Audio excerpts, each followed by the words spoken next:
Report. Oh, yeah. Okay. Okay. There it goes. Hello. Hi. This is our second book club. So today we're going to start the second story of the All for Love compilation.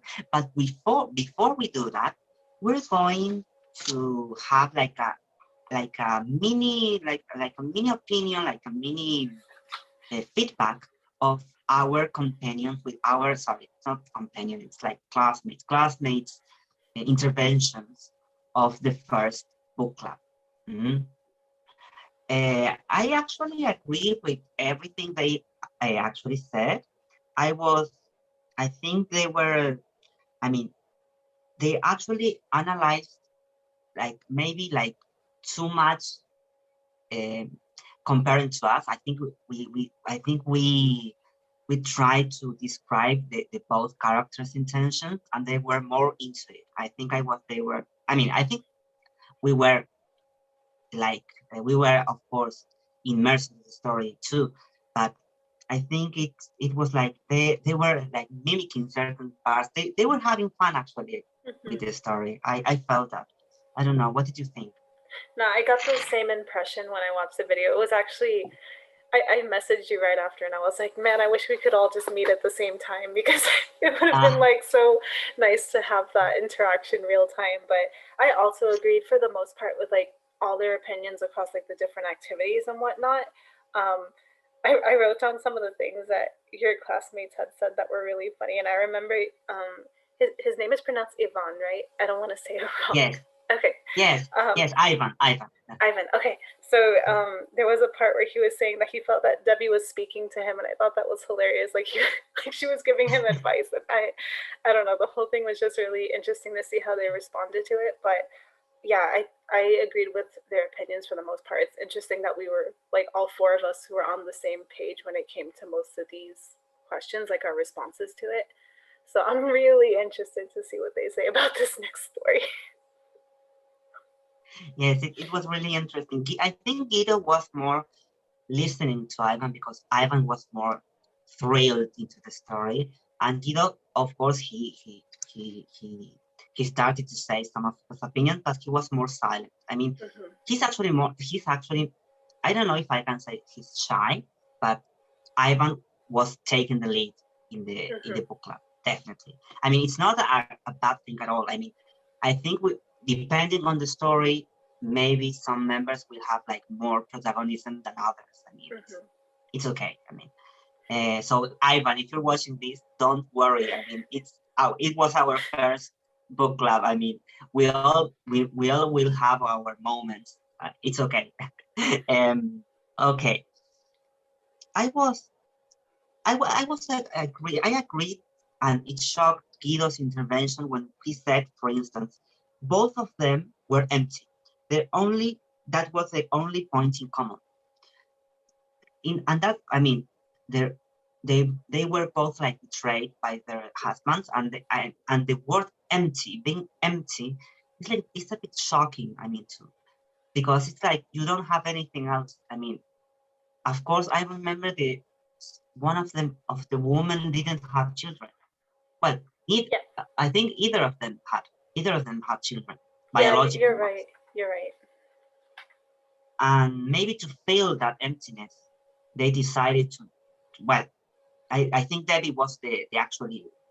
I forgot their names, but one of them decided to fulfill that emptiness, like taking care of the husband's mother, and so on. We already talked about. But the word empty was like a bit strong for me. But I do agree. But I didn't think of. I mean, I didn't at first. I didn't agree with reducing the character into one word. Maybe I am reading too much about his intervention, but it was like, okay, yes, at that state, maybe you are like wasted. I mean, it might be really hard to be in that situation. I don't know. Yeah, I think it was Debbie, right? Debbie was the one that was taking care of like everybody on her husband's side, and then Helen was the one that just got, I don't know, did she get dumped? I don't want to use that word. Yes, she was heartbroken. Yes. She was heartbroken. Yeah. Okay. I think I don't have anything else more to say. Let me see, what did I write? They both think they think it's a good title. It's not a spoiler title. They were actually very worried about that, because I don't know if you read other stories that the title is actually spoiler, but I don't know. I haven't came across that kind of titles, but for Ivan, it was like an unexpected title. It's a nice one for him. The people who are in the party one are supporting them. Wait a moment. What did I write? The people who are in the party are supportive people. They work in the garden. Working in the garden are steps for Helen to move on. So Guido thought that working in the garden is like, or I can't remember which of them wrote that. They said that, but he thought that working in the garden is like a tool for moving on, like to carry on that person. I mean, like to keep on life. I mean, I think it's a good analogy. I mean, yes, I think maybe Debbie's work with the children. I mean, like to work on your own garden. It was like prepare for difficult times. Maybe I'm just reading too much. Maybe that was not even the author's intention, but using your hands, using certain part of your time, trying to get things grow, because you actually have to work a lot to make a garden. Maybe it helps to cope with different things. I mean, I think it's actually helpful and really satisfying. I mean, I wouldn't do it, but maybe it's really for the woman at that time. Maybe it's good. I don't know. It's definitely gonna keep you distracted, just being immersed in work like that, and it also gives you something to kind of look. You're working on it in the moment, and then you're waiting for everything to grow, and you're taking care of it for like a long time. So it's not something that ends after like a little bit. It keeps going for essentially as long as you want to take care of the garden. So it's like a long-term distraction. I think it's like, yes, it actually takes lots of time. Yes. Okay. I think we don't have anything else to say. I mean, yes, Ivan actually said science. It's an important factor of the healing process. Deserted wives are usually mad women influenced by abuse, emotional blackmail. It takes too much effort to be mad and evil. He actually said that maybe he found it. I mean, he agreed with Teddy because it was like a waste of time trying to blackmail the deserted. Oh, I'm sorry. I'm going to close the door. You're okay. Sorry. You're good.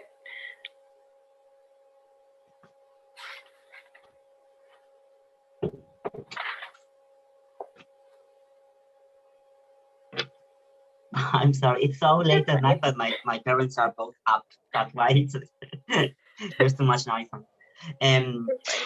I think he actually. Sorry. What? Oh no, I was saying you're fine. I didn't hear anything, so you're good. Okay. Yes. Actually, he agreed with the way Debbie dealt with her separation. Debbie was the one, yes, who took care of the people, and I agree with him. I mean, I think it's not an evil way. I mean, it's still kind of weird, the terms of revenge the author tries to describe. I mean, try to describe, because it's like we actually talked about that, but I think I can't figure out, because maybe she couldn't stand them, and she actually said, as we said before, I'm going to stay here. I'm going to be in your entorno. I'm trying to think in English with the best. In your space, in your space. I mean, for instance, this room is my space, or or I mean, your boyfriend is your space, your children is kind of your personal space. I think Debbie tried to keep in that personal space of her ex-husband's space. Yeah. Maybe that could be interpreted like a revenge, like she's like, okay, I'm going to stick into you, but not in a bad way. I mean, it was like she didn't actually harm the mother or even the children. I mean, I don't know. Oh, and actually, Guido, I was remember. I sorry. Did you understand what did I say? Because I'm actually maybe I'm talking too fast. No, you're okay. You're good. Okay. Let me see. Yes, Ivan talks about stereotypes of women. Men aren't usually blamed when they cheat by society. Yes, maybe yes. I do agree with them. Yes, I think men have it quite easier. I mean, maybe at that time, that woman, maybe women have it tough. Well, women usually have it way tougher than men in this situation. In everything, even biologically, it's more difficult to be a woman. Maybe. I don't know. I think having birth is kind of pain. I mean, I don't know how to. I don't know. They numbed me out for that part. I don't remember. Yeah. Guido actually disagreed with Ivan and with me, because he actually said that it's coward to compare men and women in unfaithfulness. Of course, there are differences between them, but the only thing we can talk about is their possibilities.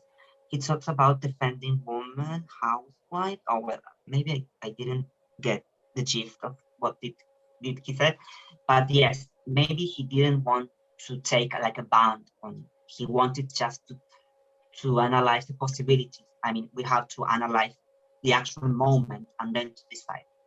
I think it's a really wise thing to think about.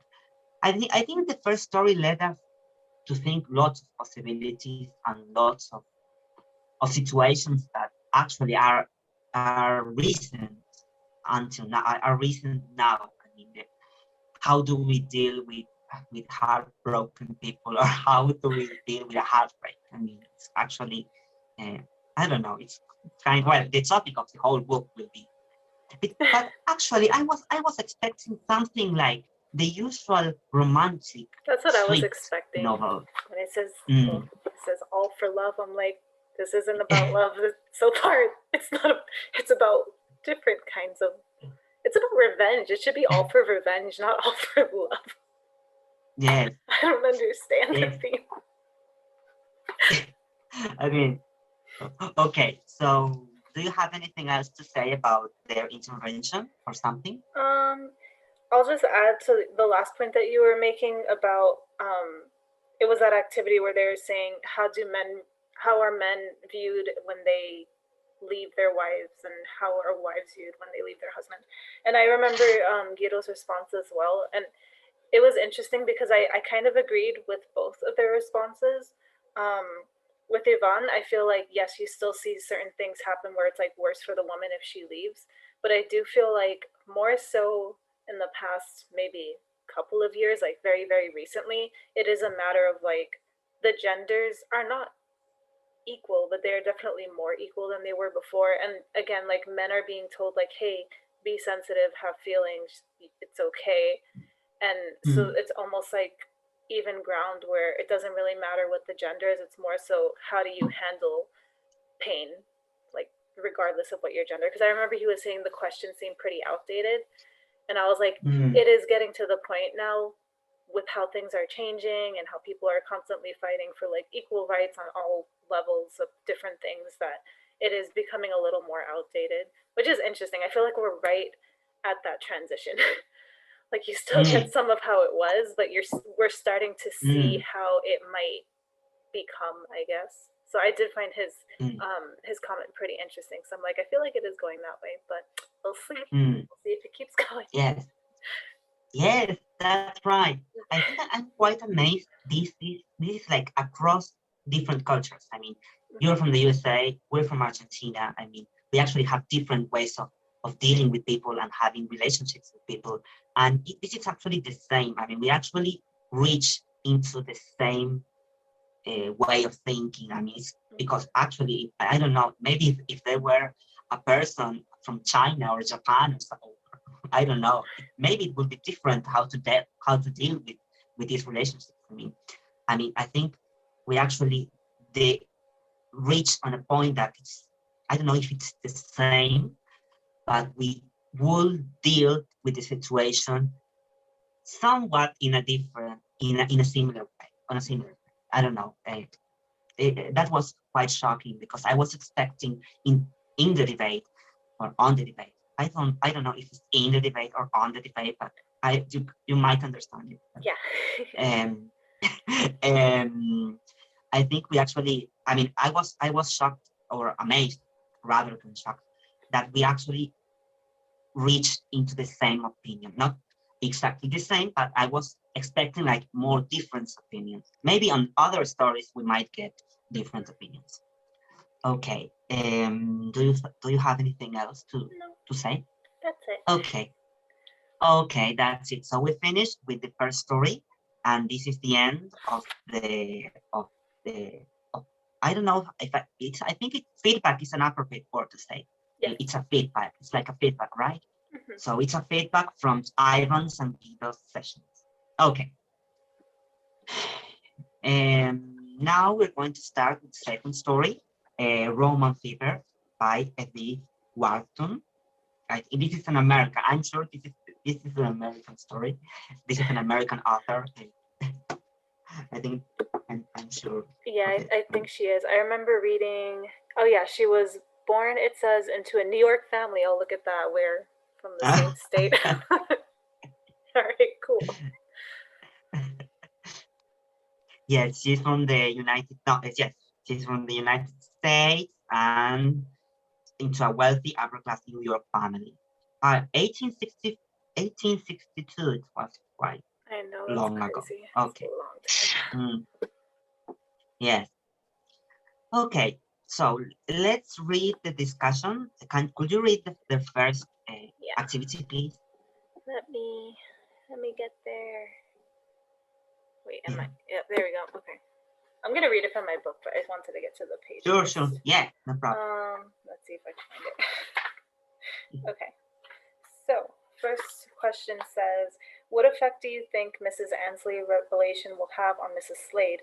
The author describes them as intimate friends, but what is the nature of their friendship? Do you think that the friendship, such as it is, will survive after these revelations? I'll let you answer first. Definitely no. It was like a bomb. It was really. And the end it was like I had Barbara, something like that. I think it was like, okay, we can do that in the second question, but let's try to answer the first one.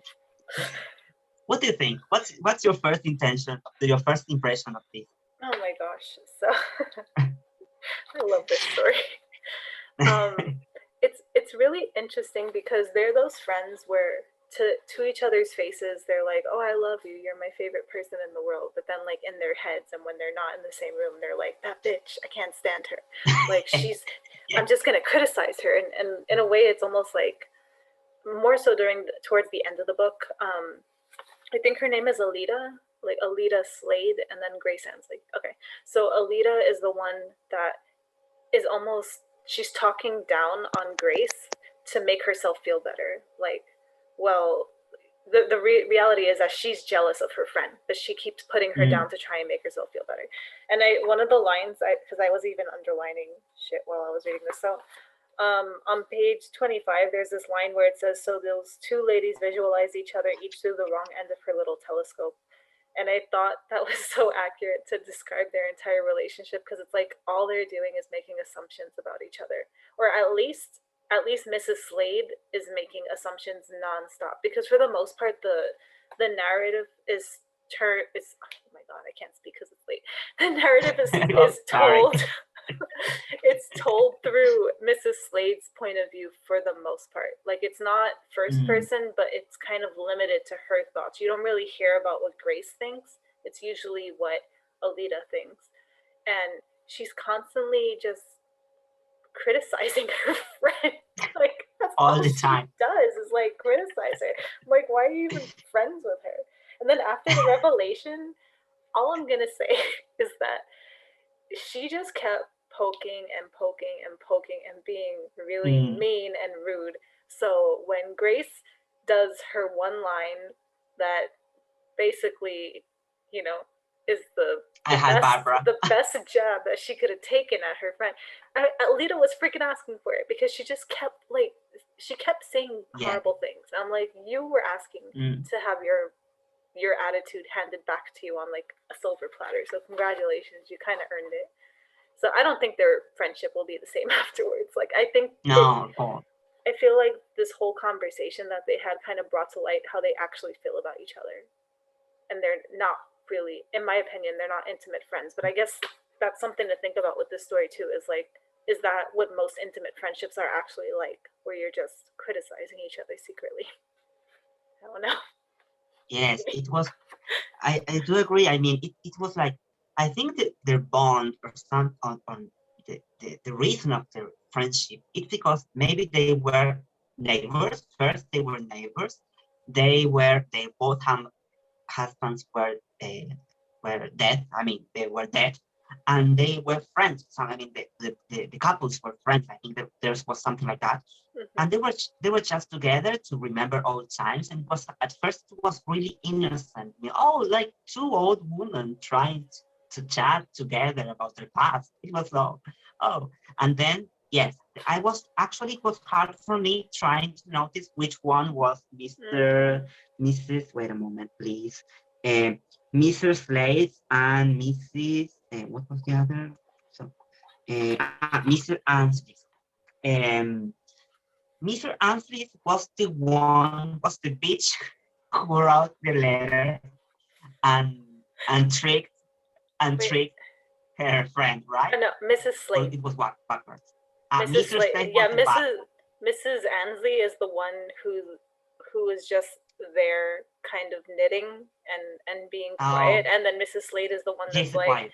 I don't like her daughter's better than mine. My daughter's boring, and like she goes on a tangent. Yes, comparing the dog. Yeah. Oh yes, and she's a great mom because it was. She's a toxic mom. Yes. She's just a toxic person. Yeah. Oh my God. It was actually yes, because I actually understood the gist, but I had problems trying to who is who, and I was rereading, but it was the way of writing. It was quite difficult for me to understand the whole point. But let me see. Do you think that friendship? Well, of course, it won't survive. I mean, maybe it would survive in terms of the daughters to maintain, like I don't know, I don't know. Maybe like maybe it's not weird. Like I mean, maybe they talk together with their daughters, but maybe Mr. Slade is not in good terms with Ansley's daughter. I mean, maybe they don't get on together too well, and maybe they won't talk again ever again. I mean, she actually even at the end she started like keep throwing shade into Mrs. Mr. Ansley. I mean, it was like, oh, bitch, aren't you going to stop? She's like, I got all these years with him. You got one letter that wasn't even from him. And it's like, just shut up. You just broke her. You made her sad because you told her you didn't even write this letter. And that's what she was holding on to, was this damn letter. And you just broke her heart telling her that he never wrote it. And then you got to go on and on like after that. And like, just stop. Stop being an asshole. I was really sad when she was like when the part of the novel of the story she was like thinking when she actually said that I wrote the letter. She was like shocked. Mr. Ansley was actually shocked, and I felt that it was, oh my God, poor thing. I mean, she actually felt crushed. I mean, and that bitch was actually enjoying that. I mean, I can sense that. It's a really bad person. I mean, it's really awful. It even gets worse because I don't know if you caught the parts where they talk about I think it's Grace's aunt or something. They talk about it. Is it Harriet? Who the hell they talk about? Oh, could you tell me the part? I'm trying to find it. Hold on. They talk about. Yes, no problem. Okay, What's this? Nope, not that. Yeah, okay. It's on page 28 near the bottom. 28 on which paragraph? Sorry, all the way near the bottom, where it says, "Oh yes, great aunt Harriet." Oh yes, yes. Okay, so this is the one where whose aunt was she? Hold on. The one who was supposed to have sent her young sister to the farm. Oh yes, that was quite weird for me to understand. I had to reread it, read it like multiple times because they were sending. I mean, it was like a custom tradition between mothers to send their daughters who fell in love with certain husbands who shouldn't be in love, something like that. And it was quite weird to understand. What did you? I'm sorry, I'm trying to make the question. You're okay. What did you understand? Yeah, it's too much thinking. What did you understand of this part? Because it was difficult for me. Also, I just want to show you. I literally wrote notes on like who is who and who's married to who and who's whatever, because I was also confused, and I took notes on everything because. So yeah, I commend you for reading this story because I couldn't even understand what was going on for a while. Oh God. So okay, so this story, Mrs. Slade brings up this story where she's like, "Oh, remember your great aunt Harriet?" So this is Mrs. Ansley's aunt, and she says, "Remember how she sent her younger sister to look for flowers at night?" But in reality, it's because they loved the same man, and there was that whole Roman fever thing, like some sickness that was going around when they were cold. Oh. That's what Roman fever was. So basically, she sent her sister out because she was so mad at her for falling in love with the same man that she purposely sent her out so she would die or get very ill. And that's exactly what happens. She catches Roman fever and she essentially dies. And it's interesting because then they start talking about the Colosseum. And Mrs. Slade is like, "Oh, you know how lovers that aren't supposed to meet, in public, they go to the Colosseum at night and they meet secretly. It's kind of like a rendezvous thing for like lovers that aren't supposed to be together." And she's like, "Oh, but you could get really sick if you go there. Maybe even catch Roman fever there because it's late, it's dark, it's cold." And then she tells Mrs. Ansley, "I'm sure you know all about it." And Mrs. Ansley keeps playing it off. Because she implied that Mr. Ansley went to the Colosseum. Yeah, exactly. And the thing is that they actually went, but it kind of mirrors this whole story about the great aunt because Mrs. Slade wrote the letter herself, telling Grace or Mrs. Ansley to meet, the husband, the fiance or whatever. She tells her like, "Oh, let's meet at the Colosseum." So it's almost the same thing like what Harriet did to her younger sister. Like, we're in love with the same man. You should go to the Colosseum and, just meet me there. But in reality, it's her almost being really evil and like setting her up to die because she could. Because she actually wanted to die. Yeah, and there were two lines that I also wrote down. They were on pages 32 and 33. I won't tell you like the exact paragraph. I'll just read the line out. Yeah. But in one of them, Mrs. Slade, like, she's talking about how she wrote the letter and she sent Grace to the Colosseum, blah, blah, blah. And she's like, "Of course, I never thought you'd die. Of course, I was upset when I heard you were ill afterward." And it's like, what do you mean, of course you didn't? Like, it's almost like a sarcasm in a way. Like, yeah, I didn't want you to die. I didn't think you'd get sick. It's like, no, you sent her to the Colosseum at night because you knew that she was in love with your fiance. Like, she wasn't supposed to meet anybody. That's the whole point of her saying, like, "I'm sorry you were there so long and you got sick."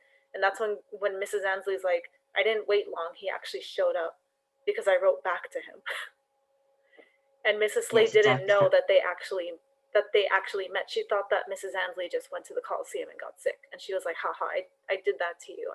That was that was me getting back at you without killing you, just getting some of that off my chest. And it's like, no, they actually met, and you're vicious because you tried to kill her. You tried to kill her like her freaking great aunt killed her younger You sister. couldn't do Like, it. my goodness. It's just, I thought the whole like repetition of like, of course I didn't want this, of course I didn't want this, is, I feel like her just trying to really convince both of them that she wasn't trying to kill her friend, but I think she was. I think of course, the intention was here. Yes. She's yes, fucking actually, evil. yes. Crazy lady. Oh my God.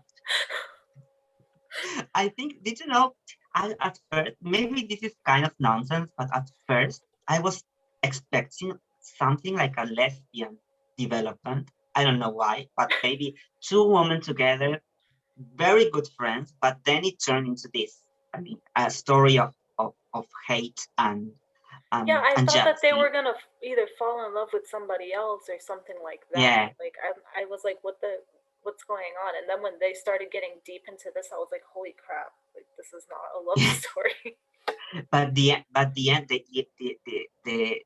the grace note, or the end of this, when she said, wait a moment, I had Barbara. I mean, she actually said, yes, I was beaten there, but I shouldn't be trusted to you, I suppose. At the end of all these years, after all, I had everything. I had him for 25 years. And now you had nothing but that one letter that he didn't write.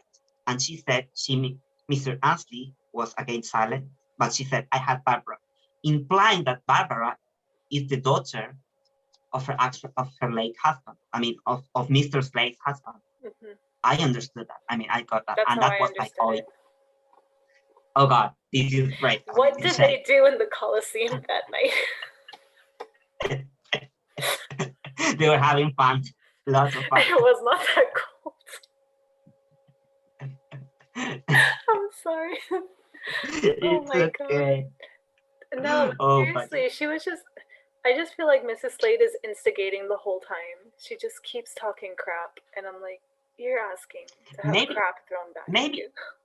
I know these kind of people who wants to know. I mean, they start like as you said, pushing people into like getting mad to get information. Mm-hmm. Because when you're mad, you actually say the truth. And well, it actually truth came to light. Came to light, and maybe Mr. Slade was actually shocked. I mean, because she actually threw that bomb, because Mr. Ansley was like, I'm just fed up of you, and I'm just going to tell you the whole thing.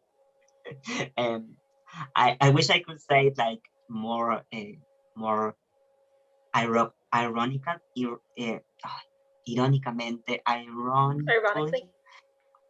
Yes, that's right. Because she was always like as you actually said, like molestar, teasing Mrs. Ashley. I think she was maybe Mr. Slade was really hurt, and of course it doesn't help the fact that she's an evil bitch. but when you have like resentment, like when maybe she felt that her husband didn't love her, and she actually loved Mr. Ansley, and maybe she felt that, and maybe that's why she started doing that. I don't know. We don't actually know about it, but I think this kind of situation is like she was like she really had resentment. I mean, she really hated their friend. I mean, it's like at this end, it's like I don't know. I mean, they won't be. We are definitely sure that they won't be friends ever again. And I'm really amazed on how the writer could write like so many emotions into a small story. I mean, it's like a condensed part of hate and betrayal and lots of things. I mean, it's actually it's quite amazing. I don't know. Okay. No, I really I like Edith Wharton a lot, this author. I told you I read another book by her in Highsmith. Oh yes, you told me. Ethan Frome was the book that I read by her in high school, and even that one, it just like it kind of throws you off at the end. Like you don't really expect. It's one of those books that starts at the end, so you get a glimpse of something, and then they start telling the backstory, and that's like the whole book, and then you come full circle to the beginning of the book at the very end. And the whole catch is that the two people you thought were at the beginning are actually two other people, or one of them is different at the end. So you thought it was, you basically thought that it was Ethan and the mistress, but it's actually Ethan and his actual wife. And then you hear about everything that happened in between. And it's after reading the sentence, "I had Barbara," I was like, okay, yeah, this is one of her writing, because it sounds like something she would do. But, yeah. Oh my God. Yeah. It's really shocking. I mean, it's a roller coaster of emotions every time. I mean, when I was trying to reread something, oh my God, she actually said that to her. I mean, it's great. Okay. Do you have anything else? Do you have anything else to say about this exercise? No. Okay. Let's move on into exercise 2. Could you read it, please? Yes. Which of the two women do you feel more sympathy for? Why? The quiet Miss Annesley gets her revenge on Mrs. Slade in the end. Do you think she was justified in doing that? In your opinion, are there any situations in which revenge can be justified? Of course they can be justified. I mean, she's a victim Team here. Grace. Team Grace. I mean, Mr. Annesley is the victim here. How can... no. I mean, So you don't feel sympathy for Mrs. Slade? Yeah, we don't. We actually don't. I mean, I can't understand the villain's backstory. I mean, maybe Mr. Slade was a really hurt woman, but she didn't have to write to hurt another one. I mean, it was really mean. I mean, I think we are on the Mr. Annesley side, and even that she's a quiet person, and she has like a listening profile. I mean, I think it's more appealing for me, this kind of characters, because I can be reflective on it. And Mr. Slade is someone we don't actually want in our real life. I mean, not in terms of betraying, but the personality is kind of annoying. I mean, just imagine having a friend like that. I mean, it's like not very good. And of course, I think I would have more sympathy for Mr. Annesley, of course. And I do think that she was justified by doing that, because she was pushed until the end to do that, because she actually she will never do it. I mean, she was like on a tight rope. I mean, the other one was like la la la da da da da, and well, it was like, yeah. And what else? Are there any situations with... Yes, I think revenge. We must take revenge if you were actually really hurt, and if talking is not like a tool for mending things. I mean, for restoring things. If we can't talk, and if we can't make an agreement, and if we can't restore things, if it's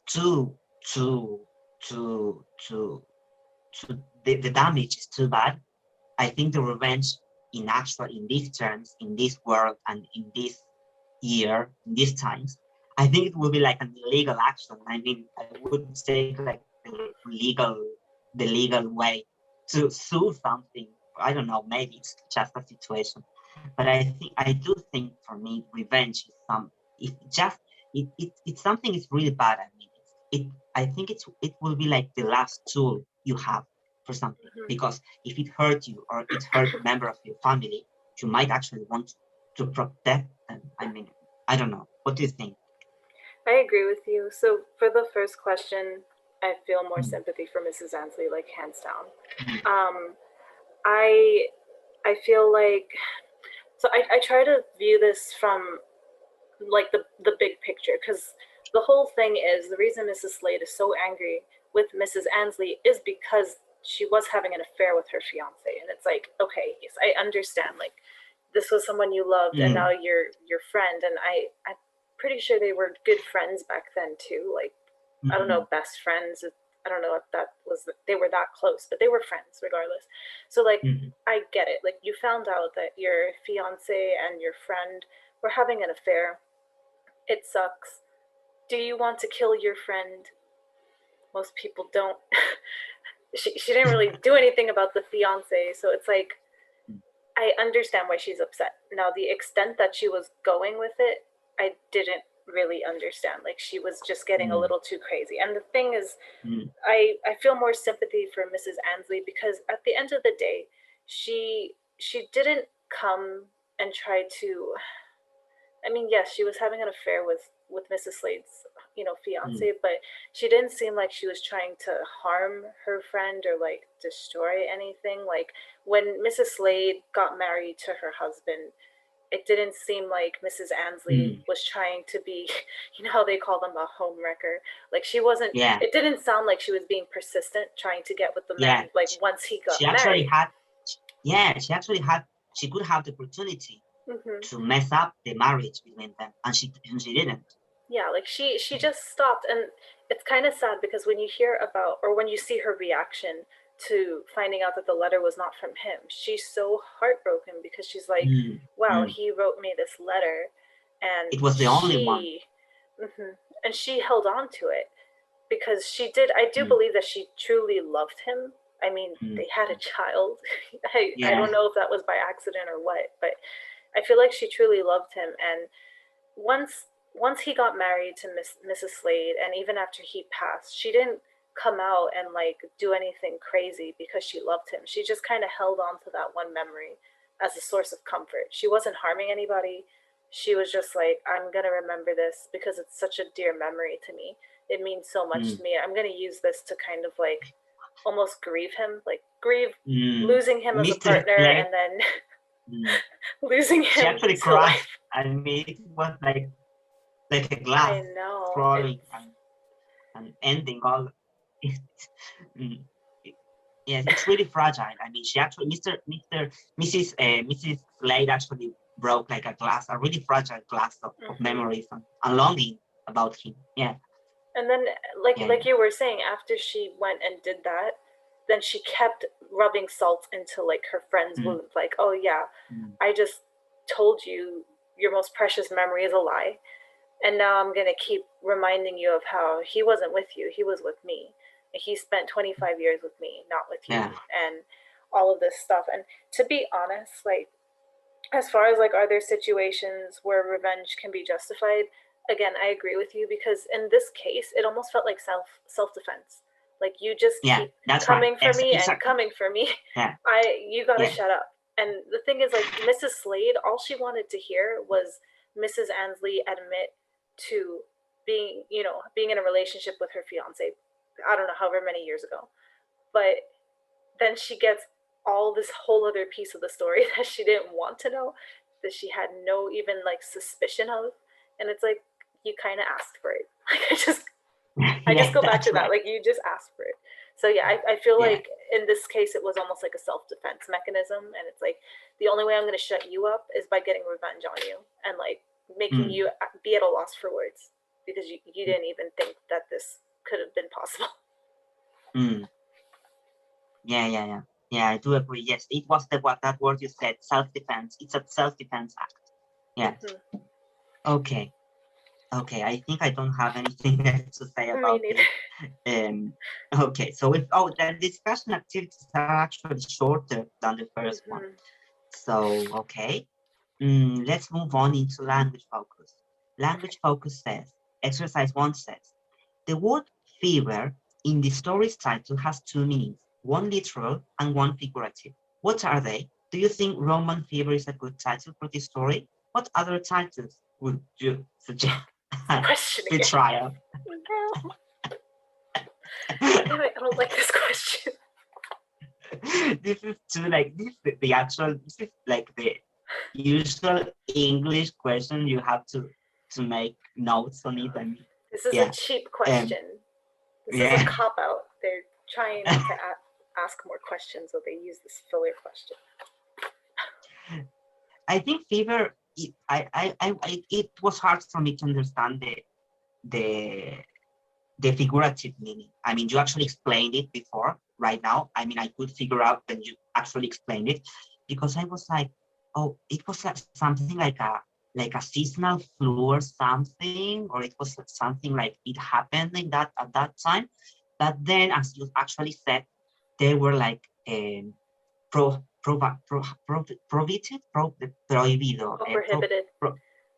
prohibited. Okay, love and that maybe that was the fever itself, as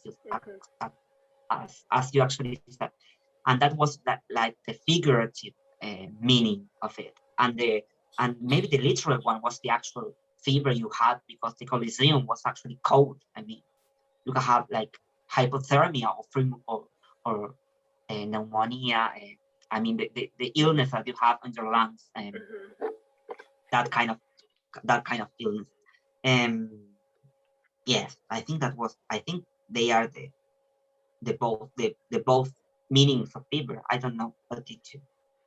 No, I agree completely. I don't even have anything to add to that, because that's exactly what I felt as far as like the two meanings. And then as far as the title's concerned, I like the title for the story. I think it really summarizes like everything from trying to kill your friend to the heated passion that led to you wanting to kill your friend. So I wouldn't change it, and I don't have any other suggested Neither do titles. Yes, I do agree.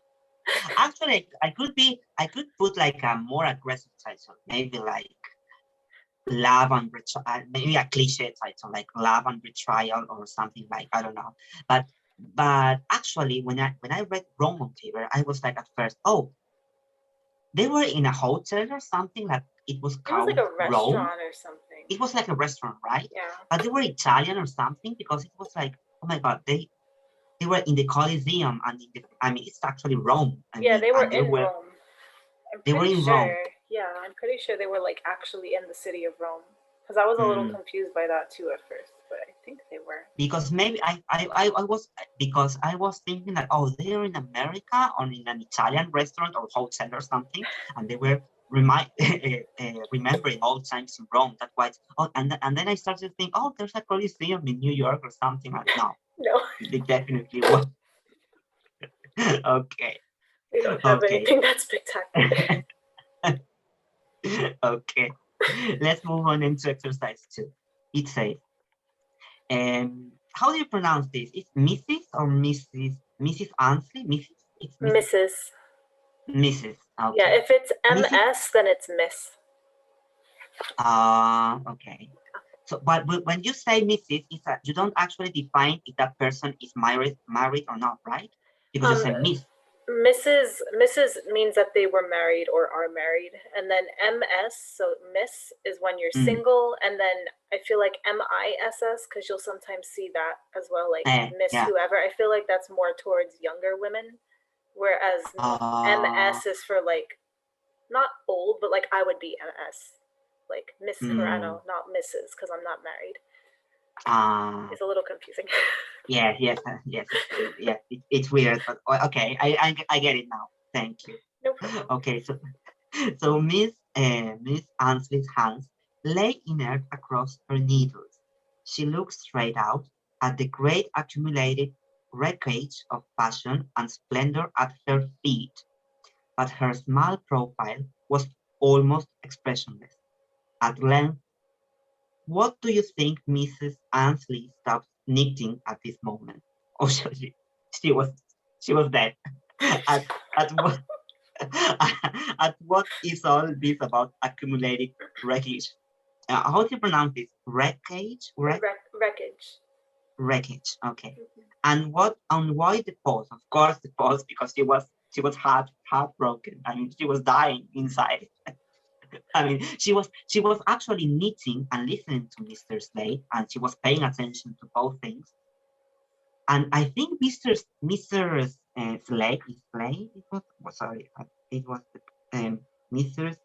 Mrs. Slade was actually, oh, you're not paying attention to me because you're actually knitting. And you know what? I'm going to say this, and she actually threw the bomb, and that actually made her, like, she actually stopped knitting because the revelation was too high. I mean, it was too big. I mean, it was, I think, it's, I don't know. I think it's describing her heartbroken process. I mean,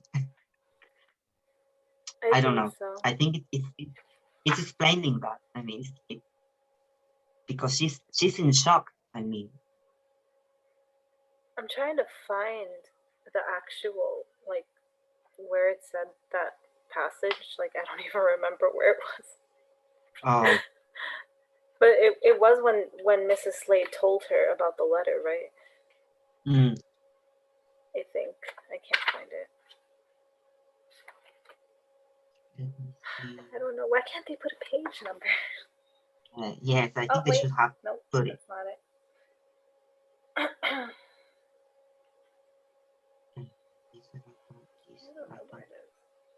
I appreciate that.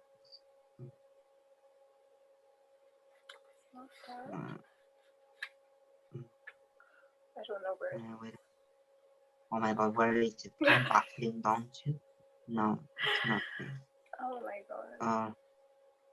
I'm looking. I'm searching, but wait.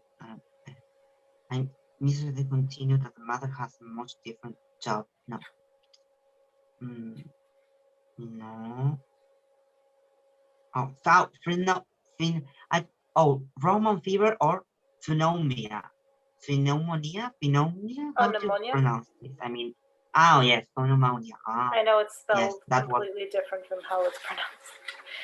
Yeah, it's one of those words. It actually rocks all the pronunciation rules we learn. I mean, it's actually different. I mean, you actually have to memorize.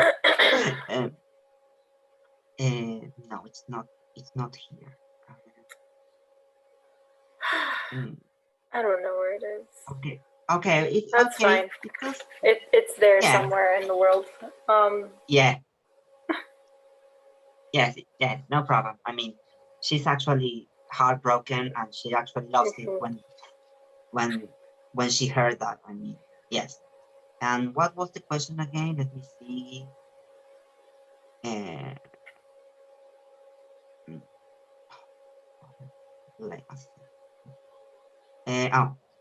Why do you think Mr. Ansley stopped knitting? Well, yes, because she actually heard the bomb. She actually heard the bomb. Yes. And what it's about accumulated wreckage. I mean, maybe it was like an accumulation of frustration, or she thought all her longing was a lie, or maybe all her love accumulated and summarized into that letter was a lie. I mean, maybe she actually felt that, oh my God, this is a lie, and maybe that she was broken. I mean, yes, I don't know how to say it better, but yes, I think, and why the pause? Because she was shocked. I mean, who wouldn't be shocked after that situation? I mean, I know. Okay, I think I don't have anything else to say. Yeah, I agree with you on this one too. I feel like the accumulated wreckage is essentially, they just kept shedding more and more light on the full picture of what happened all those years ago. And so they were both hearing things that they didn't expect to hear. They didn't know there were all these truths to that night. They each had their version and their own memories, and then coming together, it just kept snowballing, like worse and worse and worse, to this point where it is just like a wreckage. And I feel like the Colosseum was by them, right? They were able to see the Colosseum from where they were. Yeah. So I feel like literally and figuratively, like the Colosseum is also just, it's a landmark, but it's destroyed for the most part. Like it's time has eaten away at it. Analogy. Yeah, so it's like they're looking at the Colosseum where this all happened, and it too is a wreckage, like a literal wreckage, but they're also talking about something that is just getting worse and worse as they start understanding the full picture of what happened. Yeah, it's too sad. I mean, it's like it ended terrible. I mean, yeah. Okay. Sorry, just Okay, my so we charger. finished. Here we go. Yeah, no problem. Got it. Oh yeah. Computer got dark, and I was like, "What's going on?" No, Oh shit! no problem. We're here. Okay. Exercise 3 says, explain in simple everyday English the following expression. A good deal of time to kill. Well, this is actually transparent. I mean, it's like free time. You have lots of free time and you have just to do nothing. I don't know. I agree. It's literally just having excess time and trying to find out what to do with it. It made a hit and went the rounds. Oh, I have to search for this because I don't know how what's it mean. Page I don't know 23. what that means either. Let me see page 20. Oh, here we go. Good looking. Yeah, I didn't understand this entire part, to be honest. Maybe because maybe it's too old. I mean, maybe it's not old expression, outdated expression. Yeah, neither do I. Maybe, but we can leave it out. Yeah, I mean, we don't actually know what this means. Yeah, no problem. Let me see this. Could you read the following one? Yeah. The next one says they had run across each other in Rome. And I found this one. Let me see.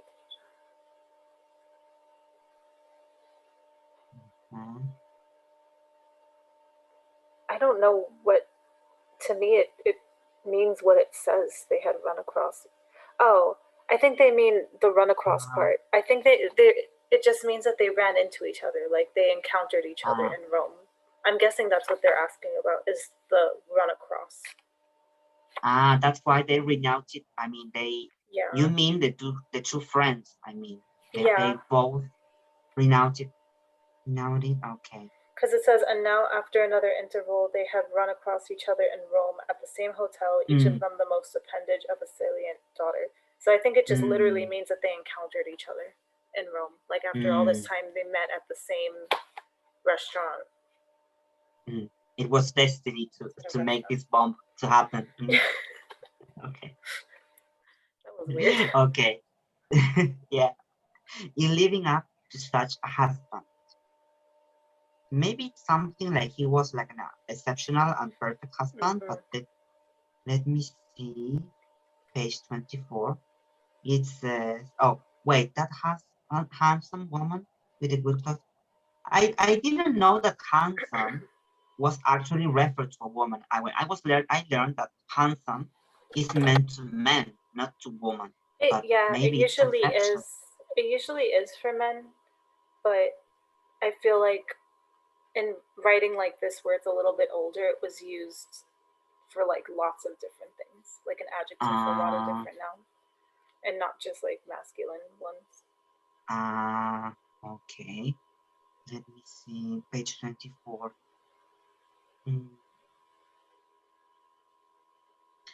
Oh, not as brilliant. Let me see. Oh, what's from? I mean, in page 24, she said, or the author wrote, generally the wives of celebrities are such fronts. I think, I could be wrong, but I think it means that they're like very dull. They're not that interesting. They're like, in comparison to their celebrity husbands, they're just. I want to use the word front, but that doesn't answer your question. I mean, it's an old it's an old word to use. I mean, it's okay to use it now. It's pretty old. Okay. Yeah, you don't really hear it that often. Okay, I mean, it's on page 24, but it's right after. It's the sentence right after that one. It says, yes, being these Slade's widow was a dullish business after that, and living up to such a husband. You see it? I'm looking for it. It's not after the front, I mean, but it's on the. It's the beginning of the paragraph right after front. Oh.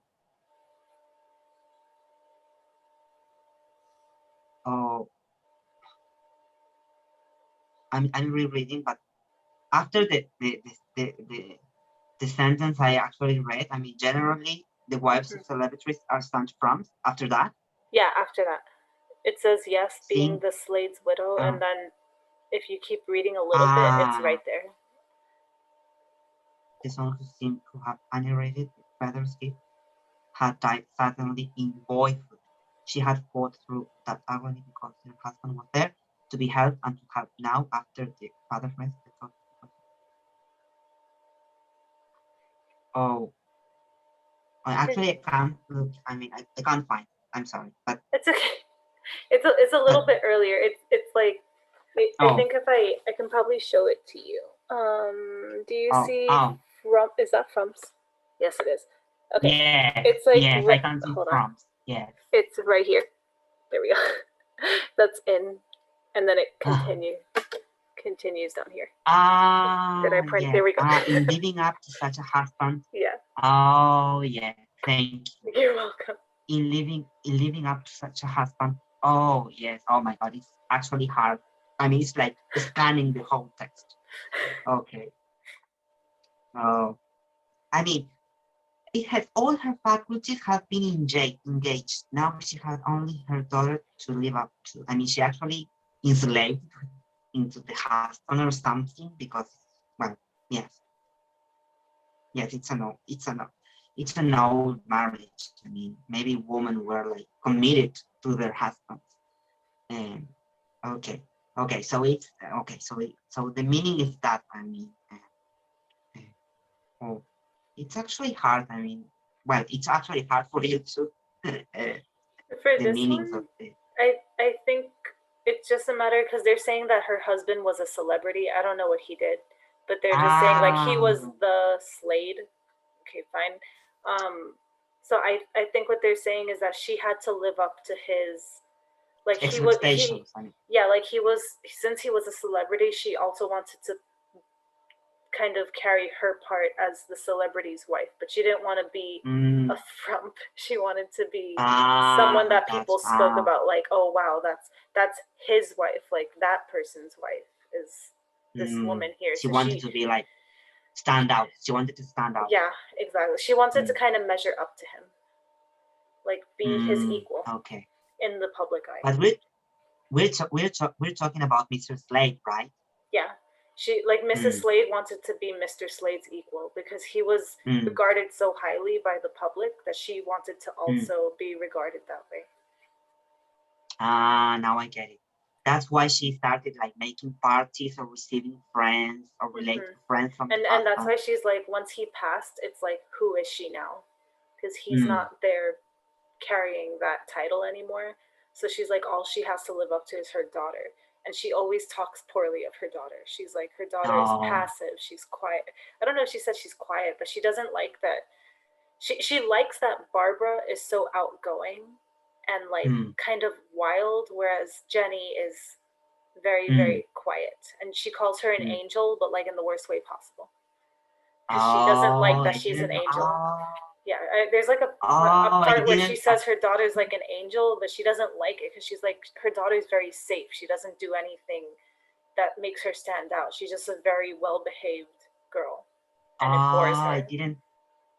I thought she was referring to her in a good way, but it wasn't. Yeah, no, she at least not the way that I read it. I took it as like you would think she meant it well, but she's kind of bored by it. Oh, thank you. Okay, yeah, that part was actually hard for me to get the gist from me. Despite of disobedience,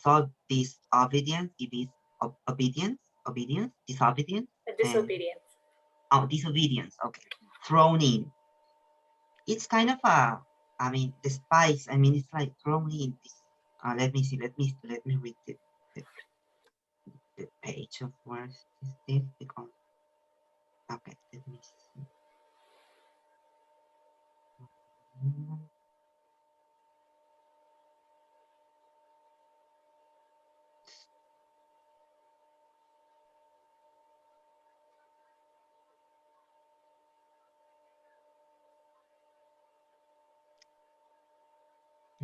Oh my God, I just found the part about the needles where her hands lay inert across her needles. Oh. You know what it is? On page 20. On 27. Page 26? Oh. It's actually on 27, and it's because Mrs. Slade says, she's talking about Barbara, and she says, I was wondering, ever so respectfully, you understand, wondering how two such exemplary characters as you and Horace had managed to produce anything quite so dynamic. So Mrs. Slade is like, I don't know how you and your husband had a daughter as dynamic as Barbara, and the reason that Mrs. Ansley stops is because it's not Horace's daughter. Oh, that's why. That was the reason why. That's the reason she stopped and just looked down and was like, God. oh fuck. Yeah. She's like, not quite. I mean, it was the daughter that Mr. Slade wanted to have. I mean, but she didn't. I'm sorry, Mr. Slade, you couldn't. Page 26. Page 26. That our mothers had a more difficult job. Okay, here. It's on the third paragraph. It's near, it said it's in I don't know how to, I think I should mark it. Oh, all right, okay. It says, with such beauty calling us, and the spice of disobedience thrown in, and no worse risk than catching cold during the cold hour after sunset, the mothers used to be put to it to keep us in, didn't they? I mean, they actually locked her in the house. It's something like that. I think what they were saying is, hold on. Spice of disobedience thrown in. I think that phrase at least is just they wanted to go out and go through the streets. They wanted to because they were kids, they were younger. They wanted to go or they weren't children. It sounds like they were adolescents, so they just kind of wanted to be out there. And I think the whole spice of disobedience thrown in is just the beauty calling them is just the scenery, it sounds like, because they're visiting Rome. And then the spice of disobedience is that they are adolescents. And you know how kids are. They want to do something because they know they're not supposed to. Yeah. I think that's why. Okay. So that might be the meaning. Yeah, and I think their mothers would tell them or try to scare them with Roman fever, but they knew that they would just catch a cold. So their mothers were trying to keep them in by telling them these stories, but all they wanted to do was explore the streets and be out after dark, like all teenagers. At that time, that'd be like a rebellious phase. Yeah, exactly. Rebellious phase. Okay. So the page 27 says, how your Babs carries everything before her. Page 27. Page 27. Page 27.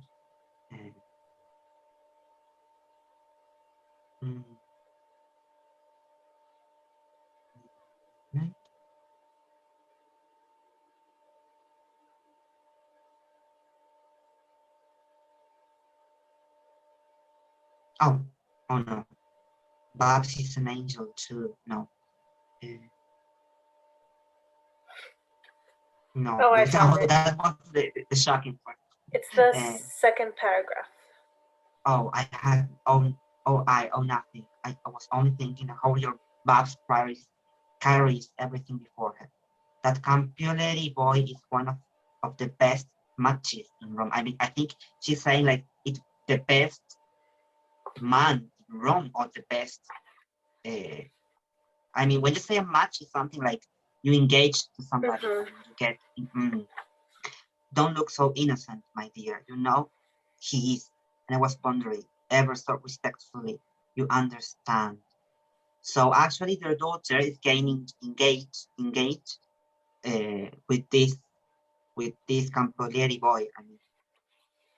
I think they're probably kind of in the courting phase, if that makes sense. She's gonna meet him, and I think what Mrs. Slade is saying is he's like one of the best options. Instead of the word match, I kind of understand it as options. He's one of the best guys that she could potentially end up with here in Rome.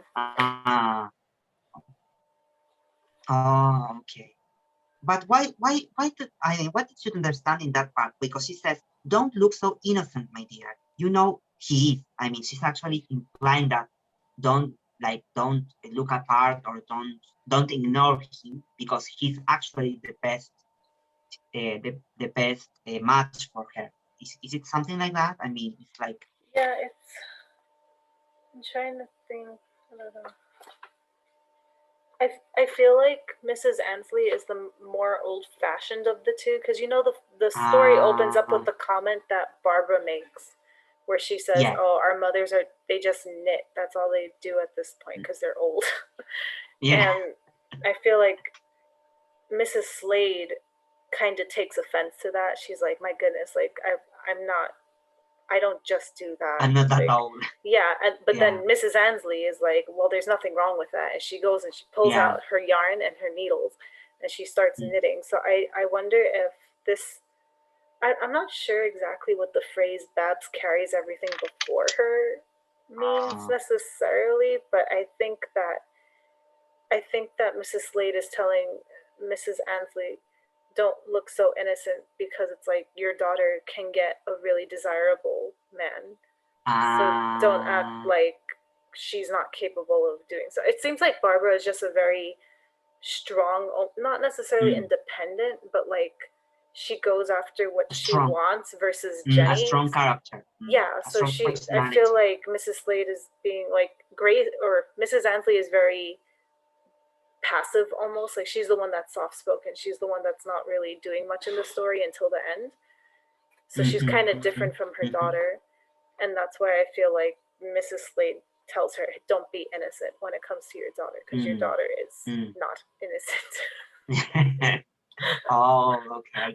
That's my understanding. I'm not entirely No, sure. it's okay, but it's actually, I don't worry, because it was really hard for me, even though I reread it multiple times. The type of writing was quite difficult for me. I mean, this is a level above my actual level. That's why I'm like, what I'm doing this. It's a level above my level. Yeah. Yeah, this is too much for me, but well, it's kind of forcing myself into more challenging things. Okay.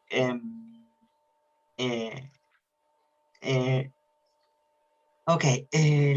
We have the last sentence, and we finish with this book club for today. Yeah.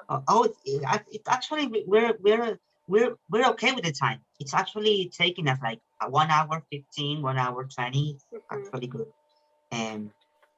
That's can you read the last sentence, please? Yes. It says, "I shouldn't have thought she had herself so well in hand." It's actually the very top of page 31. Oh, thank you. Page 31. Page 31. Okay. Oh, I shouldn't have thought she had herself so well in hand. Mrs. Slade reflected, almost resentfully. But at this moment, Mrs. Ansley spoke. "I don't know how you knew. I burned that letter at once." I think what she's saying is, I shouldn't have thought. I think she's almost, because you know how she talks about the Colosseum, and she's like, "Oh, you would know about it. You did this." Like, it starts with the whole, like, generally speaking, and then she continues to get more and more detailed till she starts citing parts of the letter. And I think this whole line is saying that Mrs. Slade is almost thinking to herself, "Oh, I didn't know Mrs. Ansley could stay so composed when I'm, kind of digging up all this history on her." Because it at first, I even wrote actually in my notes that when she starts telling Mrs. Ansley about the Colosseum, and Mrs. Ansley is like, "I don't know what you're talking about," I almost thought to myself, "Oh, is Mrs. Slade just making up a story? And why is she making up this story?" Like, I almost didn't even believe her, because Mrs. Ansley was acting she was so convincing in how she responded.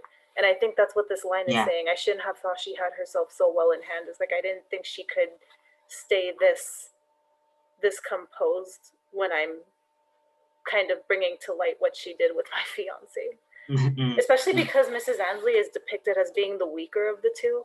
It's kind of crazy when you think about it, how she's so convincing for a little while of how she's like, I don't know what you're talking about. I never went to the Colosseum. Why would you even tell me about it? Like, I know what you're saying. And it's like, you went to the Colosseum. You went. You actually went. Yeah. So I think that's what it means. But again, like some of these phrases are very, I don't know. They're just not phrases I've seen often in my time. It is actually hard. I mean, this is hard. Yeah, I mean, maybe it's, I don't know the logic of it, but maybe it has like try to reread the story and try to interpret the best way possible. I mean, it's like a review of the story. I mean, maybe something like that. I mean, it actually works, but it's a bit difficult. Okay. Okay, so we leave out the activities section. We don't have to do it because it implies writing, but the goal of this is like speaking, like debating about the story. I don't want to write a letter. Yeah, that's neither do I. I mean, I couldn't. Yeah, yeah. I think it's quite useless. I mean, we don't actually have to do it. I mean, I think I prefer this story because of the excitement and the surprise involved in here. It was like a bomb, and the first story was like, oh, it was like a really introduction, a mild introduction of the topic of the book, and this one was like the chili, like the picante. It was like the really spicy one. Spicy one, yeah. So I'm really satisfied reading this, even though it was really hard, but I could get the meaning thanks to you because you actually explained quite well. And now I can like make like I'm going to reread it again after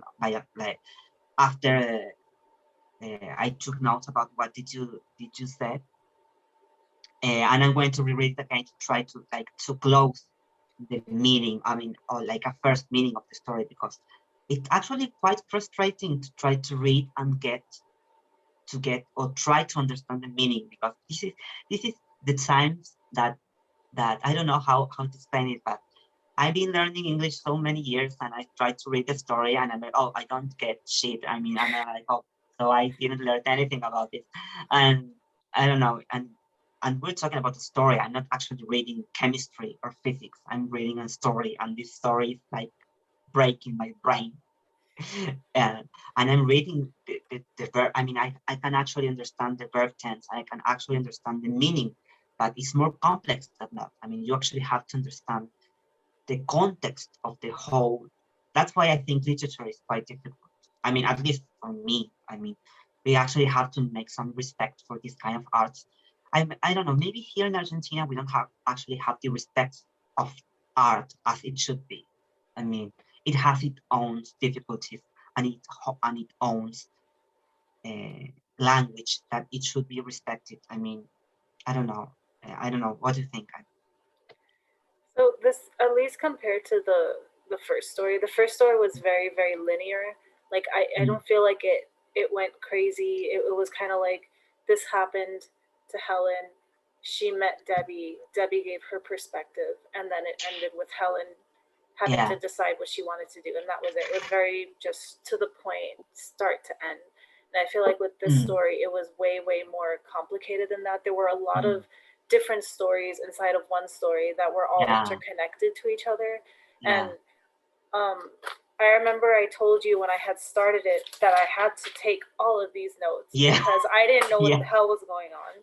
And it was even hard for you. Yeah, me as a freaking native, speaker of English, like I was reading it, and in the beginning I was like, who is talking? Who is who? Whose daughter is who? Like, what are these relationships? Because if I don't, I honestly, I don't know how many pages into the story, and I was like, if I don't start writing things, I'm not going to know what's going on, because if I don't have the foundation from the beginning, like, I'm not going to know what the hell is going on. No. So I literally found that, we all have different ways of organizing our thoughts, but I would list everything out, so that to have just as a reference, so that as I was like reading, I would be like, wait, who is Barbara again? And I would just go to my fucking family tree and be like, oh yeah, it's this one's daughter. And it wasn't again until the whole story or getting to the point of the story where it's like the letter, that I really started understanding who these characters were as well. Because in the beginning, it was also difficult for me to know who was who based on physical characteristics, because Wharton kind of starts the story saying, like, there's this girl with a small face, and then there's this girl with the the really bold black eyebrows. That's how I remember the two of them. And it took me a while even to put the name to the face, because she starts introducing them as that, and then you get, their names, and then you get these two other girls' first names, and then you hear about the husbands, and I'm just like, okay, I don't know who's who anymore. You get all these kind of sub stories and memories. Like, even to this point, that whole part where she talks about where Grace lives or whatever, like, I don't even know what she was talking about. This whole thing on page 23, like, I have no idea what she's talking about. I don't know the point of that. It was a filler.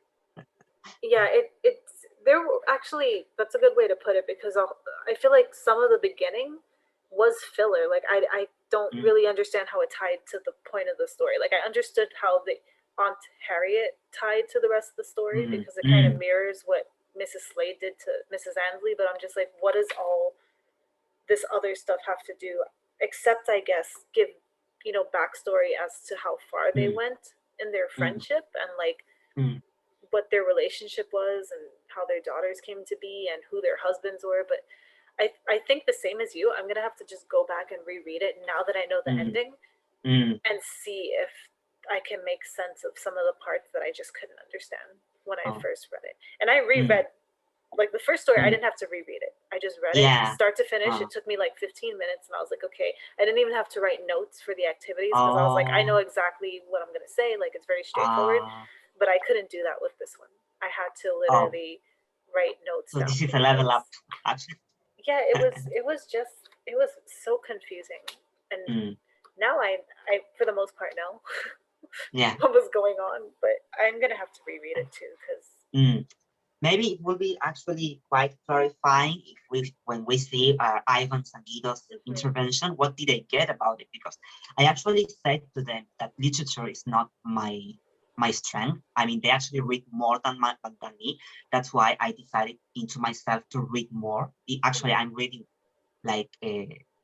I'm reading more books in Spanish, because I really want to catch up into reading, because as I told you, sometime I want to get into the English teacher training program, and I actually have to read lots of. I mean, I will have to read lots of literature, and I'm kind of, I don't know how to say, like, terrified, because I have to keep up with readings, but it's actually that's gonna be hard.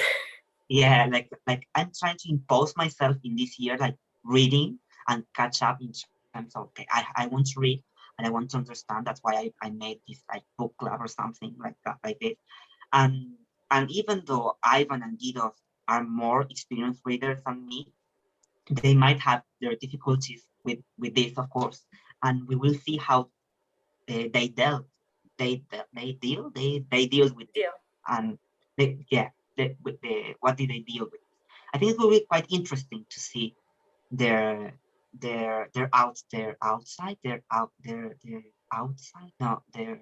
outlooks, yeah. Yes, their outlooks, yes. So, well, it's kind of exercising the brain. I don't know how to say it. like a workout. I mean, it's really interesting. And how do we deal with?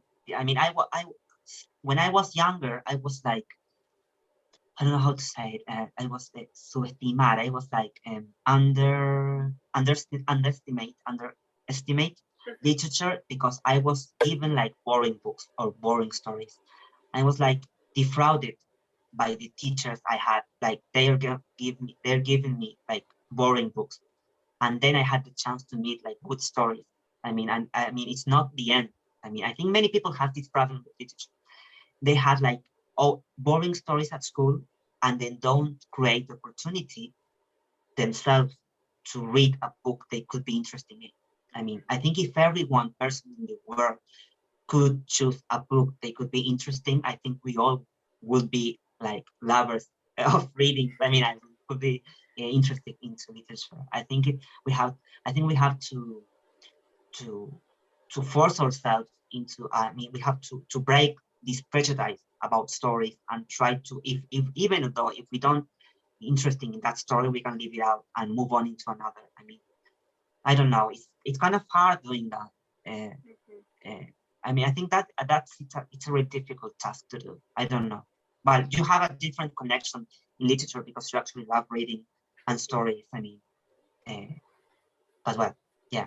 I have my writing degree. Yeah, you have your degree. Actually, you have your writing degree. I That's have my right. writing degree. I actually requested my companions to read your novel at the end of. I mean, we actually want to fix it. Yeah, I know. I've been reading it. I need to fix so many things. Don't worry. We actually want to read your book by the end of next year, so you actually have, or like in the middle I have of time to fix it. Yes, at least because you have to send us your end version of the book, because we actually have, because when I tried, I told you, when I tried to read your book, it was like, oh, what was this? I mean, it was like a problem for me to try. That this is for me, this is like training to get used to reading in a foreign language. And I think your book would be like, okay, so this is the graduation, and let's see if I can. It's a little easier than some of the stuff in here. Okay. It's a little more simple. Okay, we will have more books, of course, next year to choose, but they told me that they have no problem. And maybe I didn't want to give fears about them, because I told them I couldn't understand it because my level is not as good as yours. I told them, but oh, Maxi, maybe you're reading too much. I mean, because I have the tendency to analyze if it's a verb, or if, I mean, that actually doesn't work when you're reading these kind of things. I mean, you actually have to read it and read it. I mean, it's a problem. I think it's not a problem, but it's like more forced into a linguistic side more than a literature side.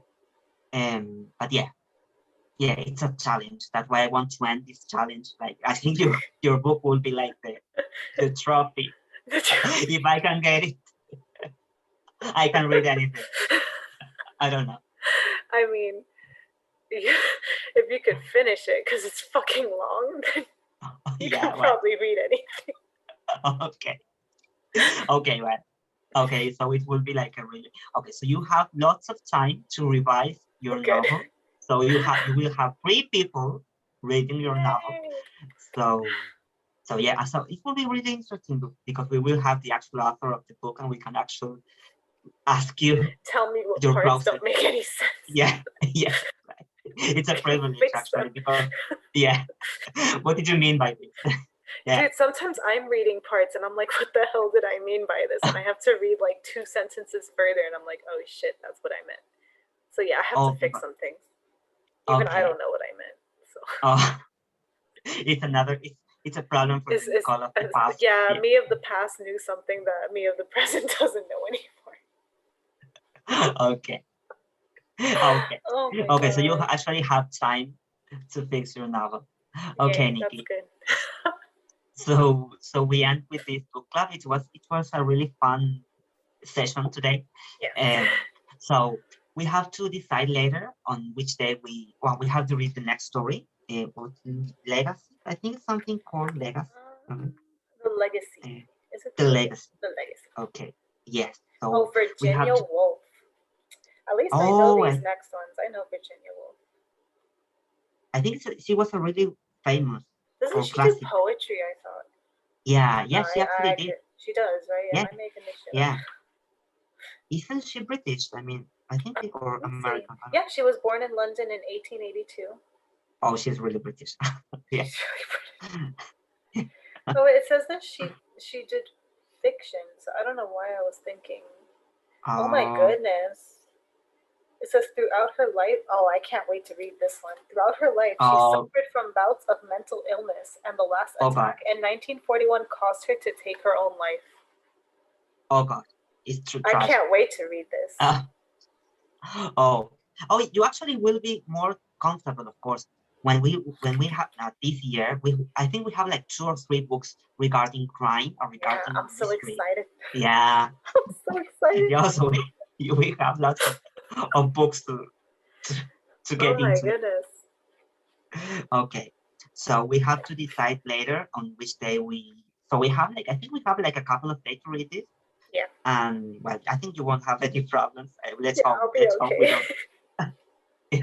This is a really short story. It looks like it's maybe it's not even 10 pages. It's like 8 pages. Oh yes. Oh yes, it's shorter really than the other 2. I think that Roman Fever was the longest one, because even the first one wasn't that. Yeah, it wasn't too long.